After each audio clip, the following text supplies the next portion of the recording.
આપણે જોયું ને પારિભાષિક શબ્દોમાં કે ભાઈ નુકસાન કોને કહેવાય, તો આપણે ધંધામાં કોઈ પણ બરાબર લાભ વગર જે વસ્તુ આપણે ગુમાવીએ, જે બરાબર કોઈ રકમ હોય કે કોઈ વસ્તુ હોય એ આપણે ગુમાવીએ તો એ નુકસાન છે. એટલે કે અહીંયા આપણે માલ ગુમાવ્યો છે એટલે ધંધામાંથી માલ જાય છે બરાબર, એ આપણે જમા અસર થશે. જુઓ હવે માલ જાય છે તો એનું પાછું કારણ આપણે જોવું પડશે કે ભાઈ માલ જાય છે તો કંઈ સીધું માલનું ખાતું જમા નહીં થાય. માલ જાય છે તો કયા કારણથી જાય છે? આગ લાગવાથી. જુઓ આગથી માલ જાય છે બરાબર, એનું કારણ જે છે આપણે માલ વેચવાથી નથી જતો.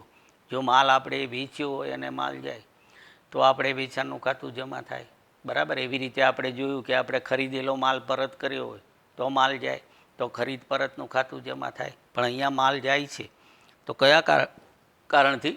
આગ લાગવાથી. એટલે કે આગથી માલ જાય છે તો એનું જે ખાતું છે બરાબર, અન્ય રીતે ગયેલ માલના જે બધા ખાતા હોય ને એ ખાતું આવશે.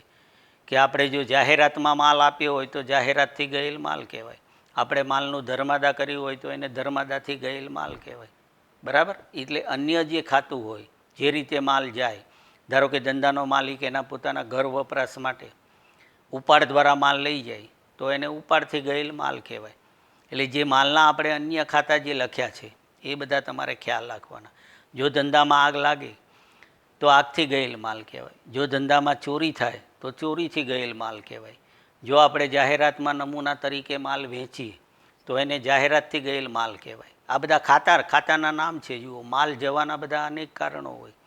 જો ધંધાનો માલિક એના ઘર વપરાશ માટે માલ લઈ જાય તો એને શું કહેવાય? ઉપાડથી ગયેલ માલ કહેવાય. દરેક ખાતું અલગ અલગ. જુઓ જો માલનું આપણે ધર્માદા કરીએ તો એને શું કહેવાય? ધર્માદાથી ગયેલ માલ, એનું ખાતું જમા થાય. તો અહીંયા આપણે આગ લાગી છે, આગ લાગવાથી માલ જાય છે એટલે આગથી ગયેલ માલનું ખાતું શું થશે? જમા થશે. અને ઉધારમાં શું આવશે? નુકસાન. આપણે માલનું નુકસાન થયું છે એટલે જે નુકસાન છે એનું ખાતું આપણે ઉધાર થશે. એના નિયમ પ્રમાણે આપણે ખર્ચનો જે નિયમ હતો ને, ખર્ચ અને આવકનો, કે ભાઈ ધંધામાં ખર્ચ કે નુકસાન થાય તો એનું ખાતું ઉધાર થાય. તો અહીંયા આપણે નુકસાન થયું છે, માલનું નુકસાન થયું તો એનું ખાતું બરાબર, જે નુકસાન થયું છે એનું ખાતું આપણે ઉધાર કરીશું. અને માલ જાય છે તો કયા કારણથી જાય છે? આગ લાગવાથી માલ જાય છે. એટલે કે આગથી માલ જાય છે તો આગથી માલનું ખાતું, જે આગથી ગયેલ માલનું ખાતું આપણે જમા કરીશું બરાબર. તો એ રીતે ઉધાર લખો. જો ઉધારમાં આપણે લખીશું કે ભાઈ આગથી, જુઓ આગથી માલનું નુકસાન થાય છે, આગથી માલનું નુકસાન થાય છે બરાબર. તેથી આગથી માલના નુકસાનનું ખાતું, જો આગથી માલના નુકસાનનું ખાતું ઉધાર થાય. એટલે અહીંયા થોડા શબ્દો આપણે વધારે આવે છે જુઓ, પણ આપણે ખાતાનું નામ ક્લિયર લખવું પડે કે ભાઈ નુકસાન શું છે આપણું. પહેલાં આપણે કારણ લખ્યું કે ભાઈ કારણ શું છે? કે ભાઈ આગથી માલનું નુકસાન થાય છે. તો આપણે જે નુકસાન જે કારણથી થયું હોય એ બધાના ખાતા અલગ અલગ હોય. જો માલની આપણે ચોરી થાય તો એ પણ આપણું નુકસાન જ છે. તો એમાં ચોરીથી માલના નુકસાનનું ખાતું આવે બરાબર. જે કારણથી આપણે નુકસાન થયું હોય, ધારો કે અકસ્માતથી આપણે માલનું નુકસાન થયું તો કયું ખાતું આવે? અકસ્માતથી માલના નુકસાનનું ખાતું. એટલે માલનું જે બધું નુકસાન થાય છે એમાં જે કારણ હોય એ પ્રમાણે ખાતું આવે. જો અહીંયા આપણે આગ લાગી તો કયું ખાતું આવ્યું? કે ભાઈ આગથી માલના નુકસાનનું ખાતું ઉધાર થાય. એટલે ઉધાર અસર આપણે જોઈ. હવે જમા આપણે હમણાં જ વાત કરી કે આપણે માલ જાય છે, માલ જાય છે તો આપણે કારણ શું છે? કે ભાઈ આગથી માલ જાય છે એટલે આગથી ગયેલ માલનું ખાતું જમા થશે બરાબર. એટલે જમા અસર જોયું. તો જમા અસરમાં આપણે આ રીતે લખો કે ભાઈ આગથી માલ જાય છે. જુઓ આગથી માલ જાય છે એનું કારણ બરાબર, કે માલ જાય છે તો એનું કારણ શું? આગથી માલ જાય છે તો આગથી ગયેલ માલનું ખાતું જમા થાય. જુઓ આગથી ગયેલ માલનું ખાતું જે છે એ આપણે જમા થાય છે બરાબર. જમા થયું. તો આવી રીતે જુઓ કોઈ પણ જે માલ આપણે ટૂંકમાં કોઈ પણ નુકસાનનો વ્યવહાર હોય તો તો આપણે નુકસાન કયું છે એ સમજવાનું, બરાબર. અને જે નુકસાનને કારણે આપણે માલ ગયો હોય તો એમાં કયું ખાતું આવે એ આપણે ધ્યાન રાખવાનું. જો ચોરી થઈ હોય તો ચોરીથી માલના નુકસાનનું ખાતું ઉધાર થાય અને ચોરીથી ગયેલ માલનું ખાતું જમા થાય. જો અકસ્માત થયો હોય તો શું થાય? અકસ્માતથી ગયેલ માલના નુકસાનનું ખાતું ઉધાર થાય અને અકસ્માતથી ગયેલ માલનું ખાતું શું થાય? જમા થાય, બરાબર. એટલે એ ખાસ ખ્યાલ રાખજો. એટલે આપણે 13મો વ્યવહાર આપણે જોયો. પછી 14મો વ્યવહાર છે, જુઓ, ₹5000 કમિશનના મળ્યા. જુઓ, તો હવે આવકનો વ્યવહાર આવ્યો. જુઓ, ₹5000 કમિશનના મળ્યા, બરાબર. મળ્યા, ચૂકવ્યા એવું નથી કીધું. જુઓ, ચૂકવ્યા કીધું હોય તો શું કહેવાય? ખર્ચ. પણ મળ્યા કીધું, કમિશનના મળ્યા, એટલે કે આપણને આવક થઈ, આપણને રોકડા મળ્યા, આવકનો વ્યવહાર છે. હા, એટલે આપણે જુઓ 12મો વ્યવહાર છે એ ખર્ચનો હતો, બરાબર. 13મો વ્યવહાર આપણે નુકસાનનો હતો અને આ વ્યવહાર હવે શેનો છે? આવકનો છે. તો આપણે આર્થિક વ્યવહાર જ તે અને આવકનો વ્યવહાર છે. એટલે હવે આપણે આવકનો નિયમ લાગુ પડશે કે ભાઈ ધંધામાં આવક કે ઉપજ થાય તો એનું ખાતું જમા થાય. તો અહીંયા આપણને આવક કઈ થઈ? કમિશન. કમિશન આપણને મળ્યું તો જે આવક છે એનું ખાતું આપણે જમા થાય.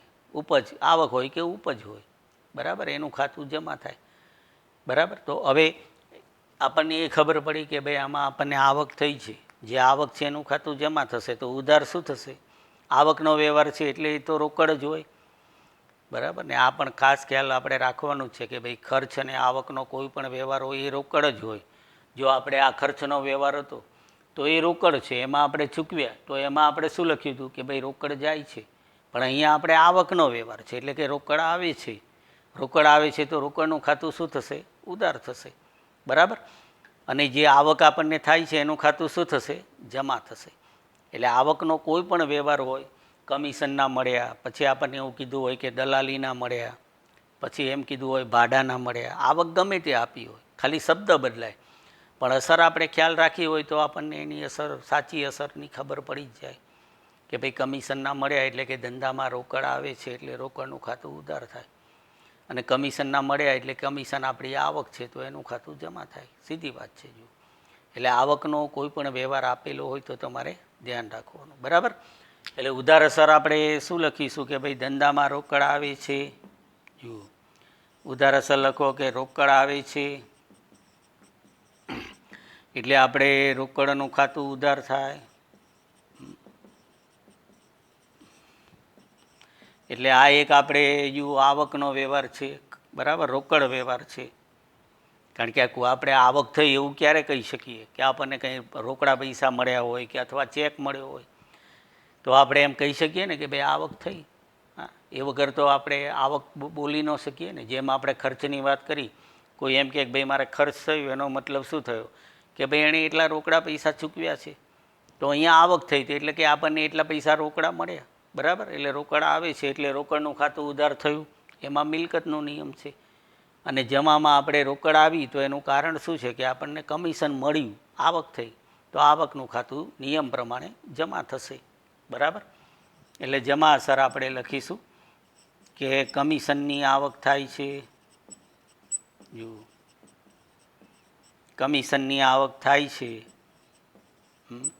એટલે કમિશનનું ખાતું જમા થાય. જો કમિશનનું ખાતું જમા થાય, બરાબર. આ રીતે.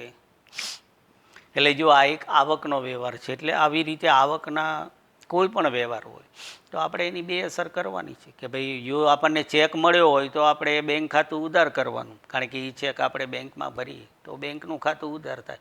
જો રોકડા મળ્યા હોય તો રોકડનું ખાતું ઉધાર થાય, બરાબર. અને જે આવક થઈ હોય એનું ખાતું આપણે જમા કરવાનું, બરાબર. અને હવે 15મો છેલ્લો વ્યવહાર આપણને કીધું છે. જુઓ કે ₹2000 પગાર ચૂકવ્યો એટલે ખર્ચનો વ્યવહાર છે.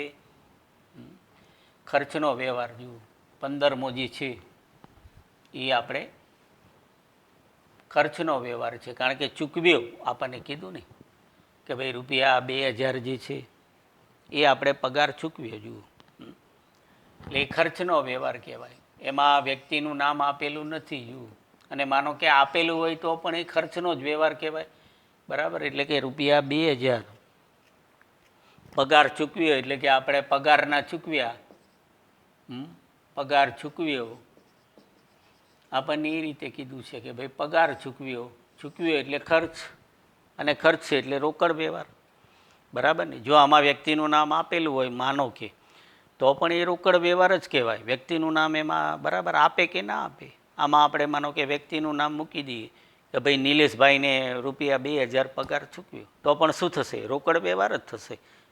પણ વ્યક્તિનું નામ આમાં જરૂર નથી એટલે નથી આપ્યું. આપેલું હોય તો આપણે એને ધ્યાનમાં લેવાનું નથી, કારણ કે આપણે ધંધામાં તો અનેક વ્યક્તિઓ કામ કરતા હોય, એ બધાને આપણે પગાર ચૂકવતા હોઈએ. એટલે આપણે જે પગાર ચૂકવીએ છીએ એ ખર્ચ આપણે જોવાનું છે, બરાબર. કોને આપણે પગાર ચૂકવીએ છીએ એ મહત્ત્વનું નથી. એનું ખાતું આપણે ચોપડામાં ખોલવાની જરૂર નથી.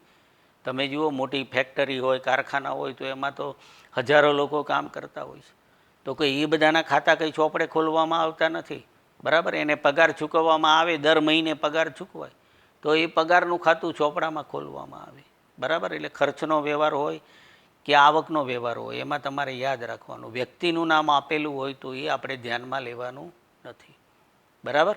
એ ખાસ યાદ રાખજો. અને આમાં તમે જુઓ, વ્યક્તિનું નામ આપેલું જ નથી, ખર્ચનો વ્યવહાર છે કે ભાઈ આપણે પગાર ચૂકવ્યો એ આપણું ખર્ચ છે, એટલે એનું ખાતું ઉધાર થશે. પગાર, બરાબર, જે ખર્ચ છે એનું ખાતું આપણે નિયમ પ્રમાણે ઉધાર થશે કે ભાઈ આપણે, બરાબર. અને આપણે પગાર ચૂક્યો એટલે રોકડા ચૂકવ્યા, એટલે કે રોકડ જાય છે તો રોકડનું ખાતું શું થશે? જમા થશે, બરાબર. એટલે એ રીતે ખર્ચનો વ્યવહાર આપણે ઉધાર અસર એ રીતે લખો. એટલે ઉધારમાં આપણે લખવાનું, જુઓ કે ભાઈ પગારનો ખર્ચ થાય છે, પગારનો ખર્ચ થાય છે એટલે પગાર ખર્ચનું ખાતું ઉધાર થાય. હા, અને જમા અસર આપણે આવશે રોકડ જાય છે, બરાબર, રોકડ જાય છે એટલે આપણે પગાર ચૂકવ્યો, રોકડા ચૂકવ્યા છે. જો આપણને ચેકનું કીધું હોય ને કે ભાઈ પગાર આપણે ચેકથી ચૂકવ્યો, તો આપણે જમામાં કયું ખાતું લેવાનું? બેંકનું, ખ્યાલ રાખજો, બરાબર. ચેક દ્વારા આપણે લેવડ દેવડ કરી હોય તો પછી આપનાર કોણ કહેવાય? બેંક. કારણ કે આપણે કોઈને પગાર તમે ચેકથી ચૂકવો તો એ વ્યક્તિ એ ચેકનું શું કરશે? બેંકમાં એના ખાતામાં ભરશે, પછી એ પૈસા આપણી બેંક એને ચૂકવશે, એટલે તો એમાં આપનાર કોણ કહેવાય? બેંક. તો બેંક બરાબર, વ્યક્તિ ખાતાના નિયમ પ્રમાણે આપણે બેંક આપનાર છે તો બેંકનું ખાતું જમા કરવાનું, બરાબર. એટલે ચેકનો વ્યવહાર હોય તો એ ધ્યાન આપણે એ રીતે રાખવાનું. પણ અહીંયા તો આપણે ચેકનો વ્યવહાર નથી, રોકડ જ છે. આપણે રોકડેથી પગાર ચૂકવ્યો એટલે રોકડ જાય છે, બરાબર. તેથી રોકડનું ખાતું, બરાબર, રોકડનું ખાતું આપણે જમા થાય, બરાબર. તો આપણે છેલ્લો વ્યવહાર આ દાખલામાં આપણે ખર્ચનો વ્યવહાર હતો. તો આવી રીતે વિદ્યાર્થી મિત્રો આપણે ચોથો દાખલો જે ગણ્યો તો એમાં જુદા જુદા વ્યવહારો હતા, બરાબર. પહેલાં આપણે ધંધાનો માલિક મૂડી લાવ્યો એનો વ્યવહાર હતો, પછી લોનનો વ્યવહાર હતો, બરાબર, પછી આપણે બેંક સાથેનો વ્યવહાર હતો. તો આવી રીતે બધા વ્યવહાર આપણે સમજવાના. પછી આપણે માલના બધા વ્યવહારો આવ્યા, અમુક મિલકતનો પણ વ્યવહાર આવ્યો, પછી ખર્ચ અને આવકના વ્યવહારો પણ આપણે એની બે અસર કેવી રીતે થાય, બરાબર. પછી નુકસાનનો પણ વ્યવહાર આપણે આવ્યો, આગ લાગવાથી નુકસાન, તો એને પણ આપણે સમજ્યા. તો આ રીતે બે અસર જે વ્યવહારોમાં થતી હોય છે. તો હવે એ રીતે તમે જે પાંચમો દાખલો છે આગળ, બરાબર, એમાં આપણે લગભગ આમાં આપણે 15 વ્યવહારો હતા, એમાં 20 વ્યવહારો આપેલા છે. તો આવી રીતે તમે બે અસર સમજી અને હોમવર્કમાં તમારે એ દાખલો આવી રીતે ગણવાનો છે, સમજીને, બરાબર. એટલે એ દાખલો હોમવર્કમાં ગણજો. તો 20 વ્યવહારો એમાં આપેલા છે. તો શું કહેવાય કે હોમવર્કમાં બે અસર, અને પરીક્ષામાં જુઓ તમારે એકમ કસોટીની અંદર આપણે પહેલું અને બીજું પ્રકરણ જે રાખેલું છે, તો આ દાખલો તમારે એકમ કસોટીમાં હશે 8, બરાબર. કોઈ પણ 8 વ્યવહારો તમને આપેલા હશે, એની તમારે બેવડી અસર લખવાની છે, એટલે કે 8 માર્કનો દાખલો હશે. એટલે પાંચમો દાખલો જે છે એ તમે ખાસ હોમવર્કમાં ગણી નાખજો, બરાબર, કે જેથી કરીને એકમ કસોટીનું પેપર જ્યારે તમારી સામે આવે, બરાબર, તો તમે એ રીતે પેપર જે છે એ સારી રીતે સમજી અને લખી શકો. એટલે આપણે 2 પ્રકરણ રાખેલા છે. ફરીથી કહું છું, એકમ કસોટીની અંદર, બરાબર. એટલે પેપર તમારી સામે આપણો અભ્યાસક્રમ પૂરો થાય ત્યારે જ આવશે, બરાબર. તમારે બધા વિડીયો આવી જશે, તમારી બરાબર નોટબુકમાં એની નોંધ થઈ જશે, એટલે પેપર આવશે. તો આજે આપણે આ પ્રકરણ જે છે બીજું, એ આપણે હવે પૂરું કરીએ છીએ. આ પ્રકરણની અંદર આપણે વ્યવહારોની જે બેવડી અસર થાય છે એ શીખ્યા, ખાતાના પ્રકાર શીખ્યા, ખાતાના ઉધાર જમાના બધા નિયમો છે એ આપણે આમાં શીખ્યા છીએ. સાથે સાથે આપણે વાઉચર એ બરાબર એનો અર્થ અને એના પ્રકાર પર આપણે શીખ્યા છીએ. એટલે ટૂંકમાં જે કંઈ આ બીજા પ્રકરણમાં આપણે શીખ્યા છીએ એનો સતત અભ્યાસ કરતા રહેજો. એવું નથી કે ભાઈ પરીક્ષા છે એટલે જ વાંચવાનું છે. કારણ કે જો તમે આ બધું આપણે એકાઉન્ટનો પાયો કહેવાય, એટલે જો આ એકાઉન્ટ અત્યારે 11મા ધોરણમાં તમે સારી રીતે એકાઉન્ટનો પાયો જે છે એ શીખી અને સમજી અને મજબૂત કરશો તો 12મા ધોરણમાં તમારે એકાઉન્ટમાં બહુ તકલીફ તમને નહીં પડે, બરાબર. એટલે જે એકાઉન્ટમાં જે ઉધાર જમા થતું હોય છે એ બહુ ખાસ આપણે સમજવું પડે. એના માટે કંઈ નિયમો હોય તો એ બધું આપણે ધ્યાન રાખવું પડે, બરાબર. આપણે આમાં બધું જોયું કે ભાઈ નિયમ પ્રમાણે ખાતું ઉધાર થાય છે, ખાતું જમા થાય છે. જો આપણને નિયમોની જ ખબર ન હોય તો કયું ખાતું ઉધાર થાય, કયું ખાતું જમા થાય એ સાચી રીતે આપણે સમજી ન શકીએ. અને બીજું ખાસ કે પરીક્ષામાં તમે આવો દાખલો જ્યારે ગણો, આ જે બરાબર કારણવાળો, કયું ખાતું ઉધાર ને કયું ખાતું જમા, તો વ્યવહાર તમારે લખવાનો કે બરાબર. આપણે કેમ વ્યવહાર પહેલાં લખીએ છીએ, પછી એની 2 અસર આપણે બતાવવાની કે ભાઈ ઉધાર અને જમા. એટલે પરીક્ષામાં એવી રીતે વ્યવસ્થિત લખજો. પહેલાં વ્યવહાર લખવાનો, પછી એની બંને અસર વિચારવાની, બરાબર. અને પછી જે વિચાર્યા પછી પહેલી અસર ઉધાર લખવાની, બીજી અસર જમા લખવાની. પહેલી જમા નહીં લખતા, એ ખાસ ધ્યાન રાખજો. પહેલી અસર ઉધાર, પછી જમા, બરાબર. એટલે કે દરેક વ્યવહારની આપણે 2 અસર જે છે એ આ રીતે લખવાની છે, બરાબર. તો અભ્યાસ કરતા રહેજો અને શીખતા અને સમજતા રહેજો. અસ્તુ, આભાર, ધન્યવાદ.